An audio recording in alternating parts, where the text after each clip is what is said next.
they said, you know what, it's better safe than sorry. You're not gonna, regret wearing this if someone shoots at you. And you got to keep in mind, we have a man who has been accused of inciting the January 6th Capitol riots and encouraging his followers to react violently. This was a rigged, disgraceful trial. The real verdict is going to be November 5th by the people.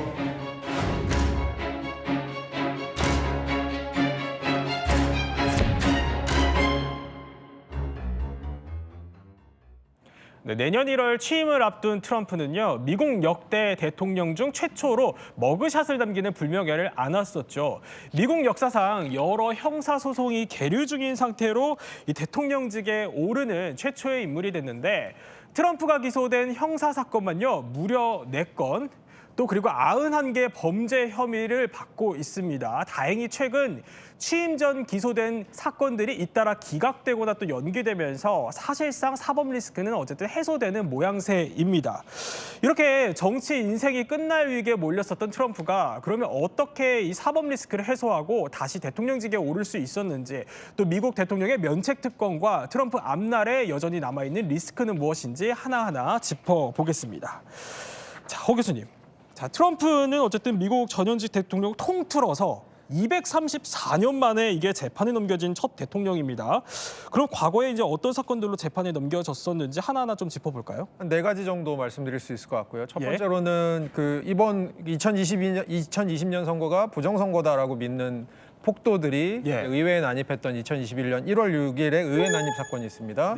요거 방조한 게 아니냐라는 얘기가 하나 있고요. 그다음 두 번째로는 조지아주에서 2020년 당시에 바이든한테 0.23% 차로 졌어요. 그렇죠. 그래서 11,799표 차로 졌는데, 이래서 여기 그 국무장관한테, 조지아주 국무장관한테 11,780표 찾아와라. 그러니까 찾아와라. 네, 다시 찾아와라. 이거 뭔가 부정선거니까 선거가 잘못된 거니까 그만큼 찾아와라라고 지시했던 게 있고요.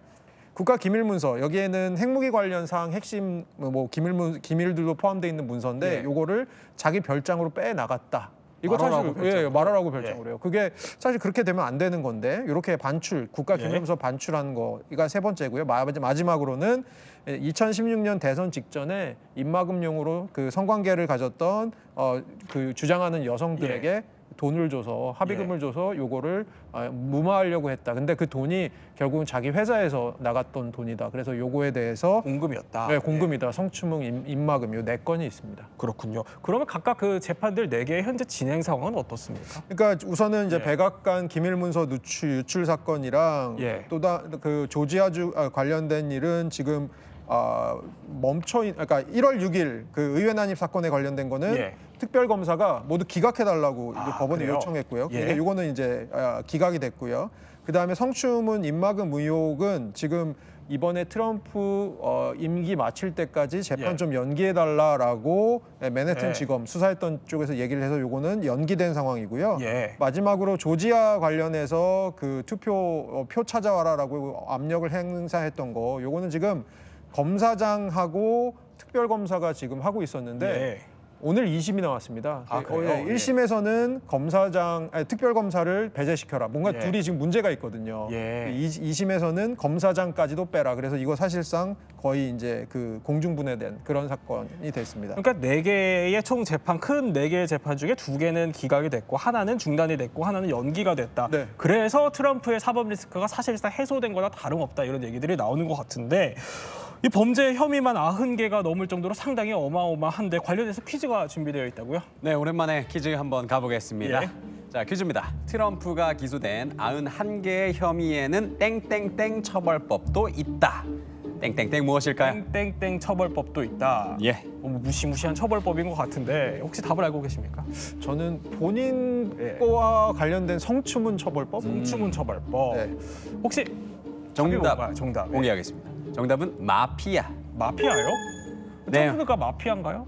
약간 그런 취급을 하는 것 같다라고 볼 수도 있겠는데요. 왜냐하면 이게 뭐냐면은 그 RIC 리코법이라는 게 있습니다. 그게 뭐냐면 1960년대에 이제 미국에서 뭐 이탈리아 뭐 마피아랄지 뭐 아일랜드 갱단 이런 그 나쁜 사람들이 너무 활개를 치고 다니니까 요거를 한 방에 좀 처리를 하면 좋겠다. 그럼 예. 그거에 관련된 법을 만들어 보자 해가지고 만든 게 리코법인데요. 예. 요게 쉽게 말하자면은 그 범죄자들이 범죄 조직이 네. 여러 군데에서 다양하게 이게 여러 가지 범죄를 저지르는데 요걸 하나하나씩 다 기소를 할 수가 없으니까 예. 요거를 하나로 싹 묶어서 요거를 기소를 하자라고 하는 게 이제 주요 골자인데요. 네. 지금 뭐 우리가 얘기하고 있는 조지아주 같은 경우에는 1970년대 초반에 요 법을 한번 만들었다가 네. 조금 더 확장해서 1980년대에 만들었어요. 근데 트럼프한테 이거를 이용해서 트럼프를 기소하겠다라고 네. 얘기를 했습니다. 그러니까 조직적인 범죄를 잡기 위해서 만들었던 법인데 네. 그걸 이번에 트럼프한테 적용하면서 기소를 했다 이런 말씀이신 거군요. 맞습니다.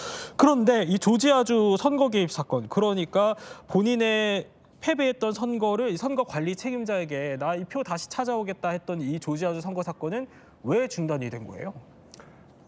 예, 뭐 이 사건 같은 경우는 좀 약간 뭐랄까 원래 본질적인 이슈와 좀 많이 벗어나긴 했는데 예. 그 트럼프 이제 번외연단에서 그 검사장과 특별검사와의 부적절한 관계에 문제를 제기했고요.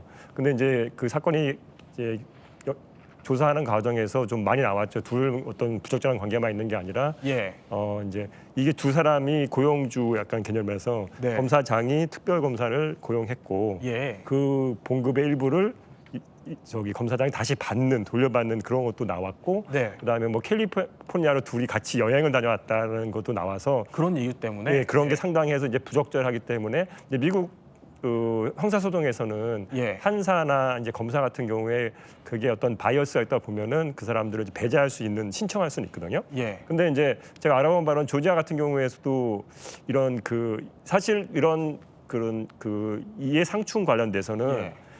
그 진짜 판결이나 이런 거에 실질적 영향을 줘야 되는데 이거는 약간 개인적인 거라 그렇죠. 예. 그거 약간 좀 특이한 사례라고 좀 보이고요. 어떻게 보면 트럼프 입장에서는 뭐 좀 약간 운이 잘- 좋다 이렇게 뭐 해석될 약간 수도 잘 있는 풀린 것 같아요. 거고. 예. 근데 이제 일반적으로는 이제 그 막 당사자한테 뭐 검사가 막 돈을 받다든가 뭐 이런 예. 건 문제가 될 수 있죠. 그렇죠. 그런 게 아니라 검사장과 특임 검사관의 부적절한 예. 관계 때문에 배제됐다는 건 좀 특이한 것 같고. 그래서 1심에서는 근데 1심에서는 주로 특별 검사만 해임하면 네. 배제시키면은 진행이 됐다 했는데 이제 오늘 그러니까 어제 그 현지 시간으로는 예. 목요일이죠. 목요일 날 2심에서는 안 된다. 둘 다 배제시켜야 한다. 그런 사실 결론이 사건이 나왔군요.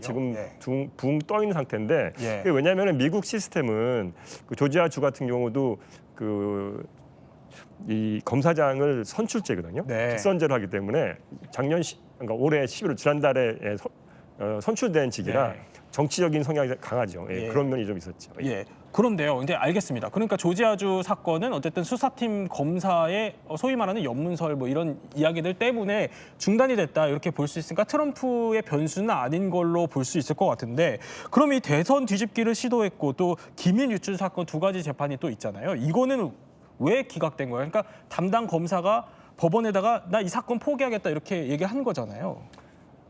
이렇게 보면 되실 것 같아요. 예. 이게 연방 범죄냐 주 범죄냐 크게 나눠. 미국 연방제인데 그 권한이 다릅니다. 연방 검사가 할 수 있는 것과 이제 주 검사 사실 다른데 연방 범죄 같은 경우는 연방 행정부의 수장은 대통령인데 네. 결국 임명권을 갖고 있는 게 대통령이잖아요, 사실은. 예. 그렇기 때문에 그런 게 사실적 시스템적으로 하는 게 아마 부담이 됐을 거고요. 또 실질적으로 소를 뭐 진행한다 하더라도 네. 이제 그 탄핵이 아니라 소출할 수 없는 그런 그 판례가 있기 때문에 실질적으로 예. 그걸 진행하기 어렵다는 현실적인 문제를 이제 받아들인 거겠죠. 그러니까 예. 실익이 없다. 지금 진행해봐 실익이 없고 되지도 않을 거기 때문에. 예. 그러니까 이 두 가지는 트럼프가 대통령이 당선이 됐기 때문에 트럼프를 재판에 굳이 넘기는 게 미국 형사 관례상 그렇게 없었고 그런 관례가 없었고 또 그렇게 실익이 없다 이런 판단 때문에 했다고 봐요. 네, 그것도 맞는데 더 예. 중요한 거는 연방 범죄에 한해서요. 연방 범죄. 이 연방이기 때문에 연방 범죄에 한해서는 예. 실익이 없다라고 본 거죠. 그럼 우리나라의 경우는 어때요? 그러니까 이렇게 현직 대통령이 당선이 될 경우에 재판을 넘기지 않는 우리나라도 사실 불소추 특권 이게 헌법에 있잖아요. 조금 뭐 성격이 좀 다르다고 볼 수 있을 것 같아요. 국내 한국법에서는 예. 대한민국 헌법에서는 이제 규정화 명문화되어 있죠. 아예 되어 있는 거고 이제 미국은 그거보다는 약간 뭐 판례 약간 그런 식으로 넘어가는 건데. 예. 근데 사실 그 미국에서 뭐 법을 공부하는 사람 입장에서는 개념적으로는 다 동의를 해요. 예. 어떤 대통령이 정치적인 판단했을 때 계속 소출당하면 마음대로 할 수 없다. 약간 그런 측에서 상권 분리 차원에서 어느 정도는 면책 특권이 허용돼야 한다라는 게 있는데 네. 이제 그거를 확실하게 어떤 선을 그어본 적은 없어요. 왜냐하면은 역대 대통령들 미국에서도 그렇게 막 불법 문제가 네. 돼서 기소가 된 적은 없었기 때문에 트럼프가 미국에서도 네. 미국의 어떤 정치 내통에서도 좀 특이한 케이스 약간 가보지 않은 그런 길을 가고 있다고 할 수 있는 게 트럼프 때문에 가보지 않은 길을 가게 됐군요. 그런데요. 어쨌든 뭐 그런 연방 대법원 판례 얘기도 해주셨고 이런 근거들 때문에 좀 재판을 넘기는 게 부담스러웠을 상황들까지 설명을 해주셨는데 이 부분도 눈에 띄어요. 그러니까 트럼프가 당선되기 전부터 무슨 얘기를 했냐면 집권을 하면은 내 수사를 했던 검사들 이거 바로 다 해임을 하겠다 이렇게 엄포를 또 놨다고도 해요. 이게 가능한지도 궁금하고 이게 그럼 실제로 저런 발언이 좀 이번에 특검이 재판을 취소하는 재판을 소위 안 하겠다고 하는 그런 사건을 포기하는 영향을 좀 미쳤을까요? 사실은 당선이 되기 전에 이게 후보 시절 때부터 꾸준히 지금 저런 얘기를 해왔어요. 심지어 어떤 그 팟캐스트 이런 라디오 방송 같은 데 나가서 2초 만에 해임하겠다. 내가 그 특별검사를 2초 만에 해임하겠다 했는데 사실은 2초 만에 해임은 좀 구조상 좀 불가능합니다. 왜냐면은 미국 대통령이 특검을 직접 해임할 권한을 가지고 있지 않기 때문에 그런데요. 사실 그래서 어떻게 하냐면 이제 트럼프 대통령이 이제 취임이 되고 그다음에 법무부 장관을 새로 임명하잖아요.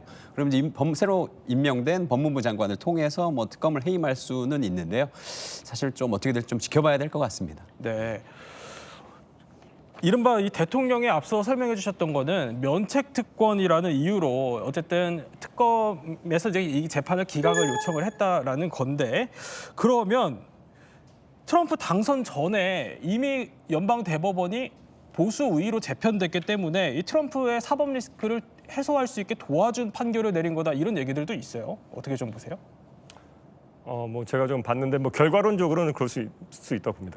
결과적으로 지금 연방 대법원의 구조가 그러니까 보수 성향 6, 그다음에 이제 진보가 셋 그러다 보니까 아무래도 그렇게 나오지 않았나는 거를 분석을 할 수 있는데 제가 보기에는 그 판결 자체가 너무 또 벗어난 건 아닌 것 같아요. 그러니까 대통령의 어떤 그 미국 헌법에서 허용하는 권한을 그러니까 좀 나눠봤죠. 그러니까 헌법에서 구체적으로 허용하는 권한과 그 외에 법률에서 허용하는 것, 또 그 외에 개인적인 것, 프라이빗한 것 세 개를 구분했는데 그래서 이거를 연방 대법원에서 어디까지 그 헌법에서 구체적으로 허용하는 경우는 사실상 절대적으로 면책을 주어진다라고 되어 있고 그다음에 중간에 있는 그 우리가 말하는 추정할 수 있다. 그러니까 법에는 있지만 헌법에는 없지만 다른 법률에서 할 수 있는 건 추정할 수 있다는 것, 또 그 외에 그 개인적으로 프라이빗한 거에 대해서는 아니다, 특권이 없다라고 이제 그렇게 판시한 거죠. 네, 이게 사실 조금 내용이 우리에게는 낯선 부분들이어서 다시 한번 정리를 하자면, 그러니까 연방 대법원이 트럼프가 당선되기 전에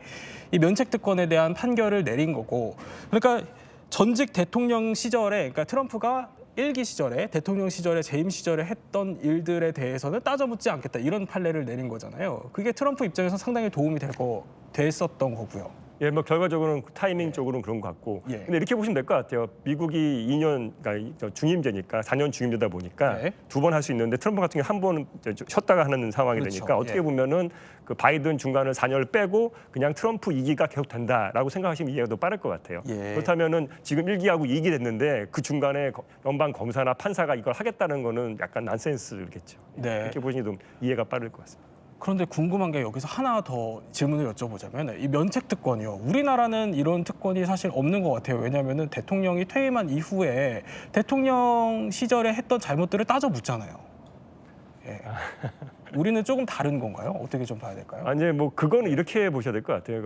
국내 대한민국 헌법에서는 그 재임 중이라는 게 딱 명시가 돼 있죠. 딱 해서 이때 한다는 거지만은 미국에서 이번에 대법원 판례를 보면은 미국 연방 대법원 판례 같은 경우 보시면 전직이냐 그걸 따진 게 아니라 재임 기간 중에 한 거에 대한 이야기죠. 그러니까 저는 처음에는 이게 혹시 트럼프가 나중 그 임기 끝나고 하는 중간의 일인 줄 알았는데 그게 아니고 재임 기간 내에 발생한 거에 대해서 그거에 대해서만 얘기하는 거기 때문에 그냥 대한민국 헌법에 보면은 재임 중이라는 개념을 이제 좁게 해석하면은 진짜 재임 그 임기 기간이고 좀 더 넓게 해석한다 그러면 미국처럼 볼 수도 있겠죠. 그러니까 이거는 법 해석의 차이기 때문에 대한민국 뭐 헌재가 어떻게 할지는 또 저도 제가 알 수는 없는 거죠. 뭐 지금 상황을 굳이 제가 연결해서 여쭤본 건 아니었고 왜냐하면 미국의 법이기 때문에 미국의 법이 우리와는 좀 어떻게 차이가 있나 이런 부분에서 여쭤봤던 건데 관련해서 퀴즈가 하나 준비되어 있다고. 네, 퀴즈 가보겠습니다.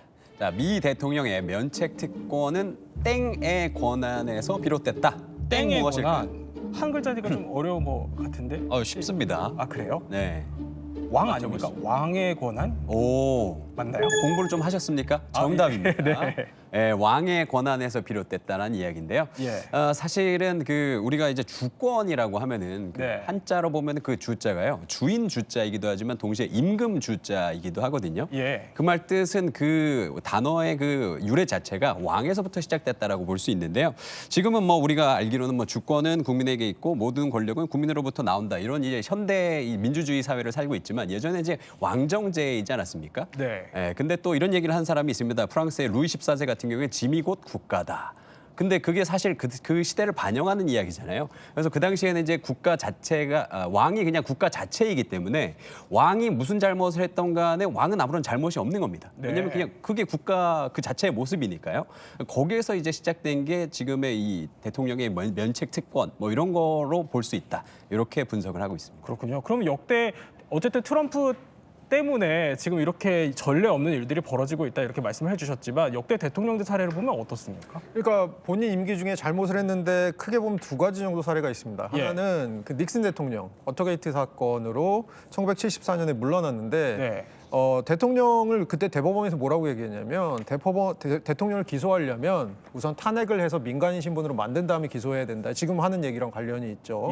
그래서 이때 닉슨 대통령이 기소를 안 당했는데 그 다음에 이제 승계를 하잖아요. 제럴드 포드 그 당시 부통령이 승계를 했는데 사면해줘 버렸어요. 아 다음 대통령이? 다음 대통령이. 어차피 부통령이었거든요. 이 사람이 부통령이었다가 대통령직을 승계했는데 바로 사면해줬고요. 또 하나의 사례가 빌 클린턴 대통령이죠. 이 당시에 모니카 리인스키랑 성추문 사건이 있었는데 이거에 대해서 위증을 했습니다. 성추문 사건보다도 위증이 더 큰 죄가 되죠.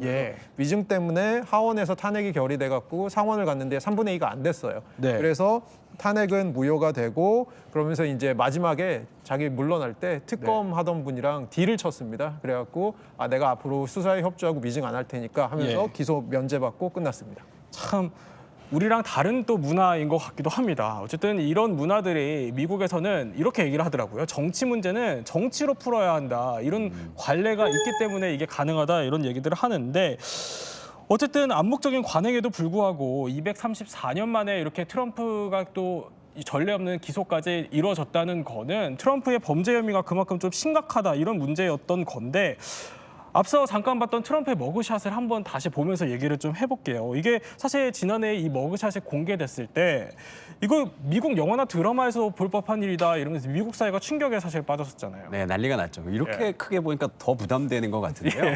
네, 근데 사실은 이 머그샷이라는 게 미국에서는 좀 흔합니다. 뭐 빌 게이츠도 뭐 머그샷 찍었었고요. 타이거 우즈도 좀 찍었었고요.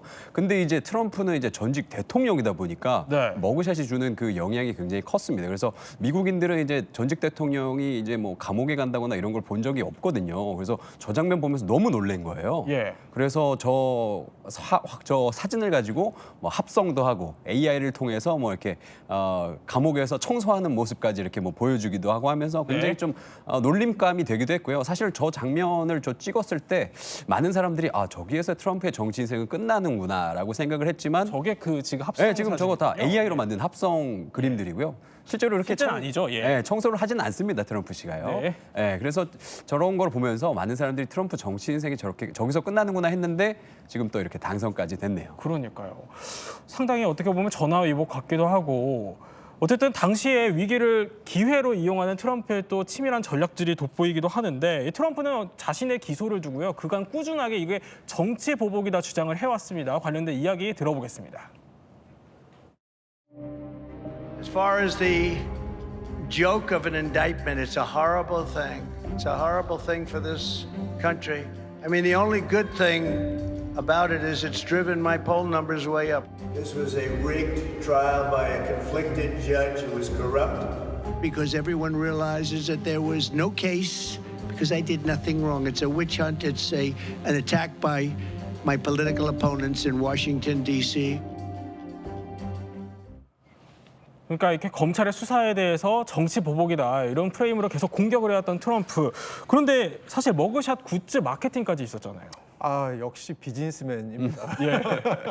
요걸 갖고 마케팅을 했는데 저 머그샷 사진을 모자에다도 넣고 티셔츠에다도 넣고 머그컵에다도 넣고 그다음에 뭐 텀블러 같은 거에다 넣어갖고 이틀 동안 요거 거의 우리나라 돈으로 100억 원어치를 팔았습니다. 아, 그래요? 어마어마하네요. 그 여기에 뭐라고 새겼냐면 또 문구도 굉장히 멋있습니다. Never surrender라고 해서 절대 나는 포기하거나 굴복하지 않는다 이런 얘기를 지금 하고 있거든요. 그러니까 오히려 순교자의 이미지를 오히려 삼는 것 같아요. 사업도 하고 나는 이런 정치 탄압에도 굴복하지 않는 순교자다라는 이미지를 심고자 했던 것 같습니다. 어쨌든 결과적으로는 트럼프가 당선이 다시 되면서 재임에 성공했지 않습니까? 그러면 트럼프의 전략이 좀 먹혀들었다 이렇게 볼 수 있는 거예요. 그러니까 어떻게 보면 이제 재판 지연 전략이랑 그다음에 정치 보복을 선동하는 이런 전략 결국은 두 가지 효과가 있는 것 같습니다. 하나는 지지층 결집이고요. 또 하나는 지지층이 아니더라도 이런 과정에서 점점 트럼프의 범죄에 대해서 무뎌지면서 중범죄자가 아닌 거 아니야? 이런 식으로 자꾸 판단을 흐리는 이런 식의 전략을 쓴 것 같고요. 실제로 여론조사를 해보니까 트럼프가 한참 기소를 되던 그 기소가 되던 올 상반기가 이렇게 지나면서 보니까 오히려 트럼프에 대한 어떤 범죄자로서의 인식에 대해서 굉장히 누그러지는 그런 좀 떨어지는군요. 이런 일들이 벌어졌었고요. 결국은 이것을 통해서 바이든 정부에 의해서 끊임없이 자기는 핍박을 받는 아까 말씀드린 대로 순교자의 이미지 이런 것들을 통해서 정치적인 극적인 재기를 한 인물로 볼 수 있을 것 같습니다. 저렇게 꾸준히 좀 얘기를 하다 보면은 좀 무뎌질 수도 있다고 보세요. 저희가 이제 경제학에서 흔히 이제 한교영 체감의 법칙을 얘기하는데요. 그게 뭐냐면 짜장면 첫 그릇이 맛있고요, 제일 맛있고요. 두 번째 그릇은 첫 번째 그릇보다 좀 맛이 떨어집니다. 이게 한교영이 떨어지잖아요. 마찬가지로 저희가 점점 둔감해지는 거죠. 그럴 수 있겠군요. 어쨌든 전략적으로 자신의 사법 리스크를 좀 정면 돌파해서 큰 산을 하나 넘기는 했지만, 근데 이런 얘기가 있어요. 트럼프의 사법 리스크가 완전히 해소된 건 또 아니다 이런 얘기가 있던데 이건 또 무슨 얘기입니까? 남은 게 있나요? 지금 뭐 큰 틀에서는 아까 말씀드린 것처럼 이제 연방법이냐 주법이냐에 따라 달라지고요. 그러니까 연방법인 경우는 연방 대통령이다 보니까 여러 가지 권한이 있고 예를 들어서 검사가 있으면 뭐 간접적으로 해임하는 거를 명령할 수도 있고 뭐 여러 가지 할 수 있는데 이제 주법 같은 경우는 이제 주법은 좀 다르죠. 미국은 연방제다 보니까 그래서 그런 법이 이제 정치적으로 이제 이슈가 될 수 있을 것 같아요. 특히 이제 지금 당장 아니지만은 뭐 이제 한 3년 정도 지나면 레임덕이 오고 그러면 미국은 또 이제 주마다 선거 있고 그러다 보면은 여러 가지 영향을 좀 방향을 탈 수도 있겠죠. 그렇게 되면은 만약에 어떤 조지아 같은 경우에 다시 진행이 된다. 다시 선거가 재판이 다시 재개될 수 있어요. 뭐 지금 뭐 완전히 끝난 건 아니니까요. 그러니까 그런 거는 불씨는 살아 있다라고 보셔야 되겠죠. 성추문 입막음 사건 같은 경우는 뭐 여전히 처벌받을 가능성이 남아 있다 이런 평가들도 나와요. 제가 보기에는 이게 제일 큰 것 같습니다. 왜냐하면은 저도 이런 건 좀 처음 봤는데 유죄 판결이 나왔는데 선고를 미룬다는 거는 좀 약간 상상하기 좀 어려운 것 같아요. 제가 이게 유죄 판결이 이미 나왔는데. 유죄 판결 나왔는데. 왜냐하면 미국에서는 배심원제다 보니까 판결이 나오면 끝나거든요. 그걸 엎을 수가 없어요. 그런 상황인데 그러면 사실적으로 미국에서 유죄가 나왔는데 그 사람이 항소할 수 있지만 항소가 아닌 다른 방법으로 나간다는 거는 사실 상식적으로 좀 이해하기 어려운 미국 사회나 문화에서는 좀 되게 좀 약간 특이한 상황이라고. 그렇군요. 그래서 그런지요. 트럼프가 또 취임과 동시에 아예 셀프 사면 카드를 꺼낼 거다 이런 얘기들도 나옵니다. 셀프 사면 카드를 사용할 수 있다 이런 얘기들이 나오는데 어떻게 좀 보세요? 실제로 셀프 사면이 이루어질 수 있다고 보십니까? 뭐 두 가지가 있는 것 같아요. 첫 번째는 법적으로 가능하느냐. 연방 대법원에서 말한 것처럼 사면권 자체는 연방 대법원 판례에서 말하는 것 중에서 그 고유한 권한으로 보기 때문에 핵심적인 권한이기 때문에 할 수는 있습니다. 문제는 뭐냐면 사면이라는 개념이 그 판결이 나와야 되죠. 그 절차적으로 그 프로시저가 있는데 그 절차적으로 판결이 나온 다음에 사면을 한다고 봐야 되는데 지금 자체가 중단된 사건들이 좀 있다 보니까 중단돼 있는 걸 어떻게 하긴 좀 기술적으로 어려울 수 있을까. 그래서 결과적으로는 연방 범죄냐 주 범죄냐에 따라 달라질 거고 그다음에 그게 이제 어떤 타이밍이냐 정치적으로 어떤 타이밍에 있느냐가 시점이 되게 중요하지 않나 생각됩니다. 그런데요, 트럼프가 뭐 실제로 셀프 사면을 할 것 같은 조짐을 보이는 이유 중에 하나가 이런 SNS를 또 글을 남겼어요. 그러니까 앞서서 스미스 특검이 사건을 사건을 포기하겠다 이렇게 좀 밝혔을 때 적었던 글인데 민주당이 정적인 나를 상대로 한 싸움이 1억 달러 넘는 세금이 낭비됐다. 이런 점을 지적을 하면서 그러니까 혈세가 사실상 낭비됐다. 그러면서 이거 사실상 셀프 사면을 위한 어떻게 보면 분위기를 좀 조성하려는 거 아니냐 이런 해석들도 나옵니다. 어떻게 좀 예상하세요? 저는 근데 민주당 얘기 좀 하고 싶은데요. 민주당 정부에서 이번에 그 바이든 대통령이 자기 아들 사면했던 에피소드가 있잖아요. 어떻게 보면 또 단초를 준 것 같기도 하다라는 생각입니다. 뭐 자기 자신에 대한 사면은 아니었지만 여러 가지 좀 설왕설래가 있었던 아들에 대한 사면을 임기 마지막에 했다. 그렇죠. 이런 것들이 또 나중에 트럼프가 이런 것들을 또 정치적으로 또 이용할 수 있는 부분이 있지 않을까라는 부분에서 좀 단초가 좀 있는 것 같습니다. 네, 오늘 이렇게 또 트럼프를 중심으로 사법 리스크 해소 얘기를 좀 해봤습니다. 저희가 또 코너를 마무리하기 전에 지식 충전이 잘 됐는지 점검을 또 해봐야겠죠? 퀴즈 띄워주시죠. 네, 트럼프가 기소된 91개 혐의에는 땡땡땡 처벌법도 있다인데 퀴즈를 내주신 우리 이용주 평론가님을 제외하고 나머지 두 분이 맞춰주시면 됩니다. 네, 하나, 둘, 셋. 마피아. 예, 마피아 처벌법도 있다. 네. 말씀을 해주셨죠? 예, 마피아. 네, 마피아 처벌법 맞춰주셔서 또 퀴즈 지식 배터리가 80에서 100%로 완충됐습니다.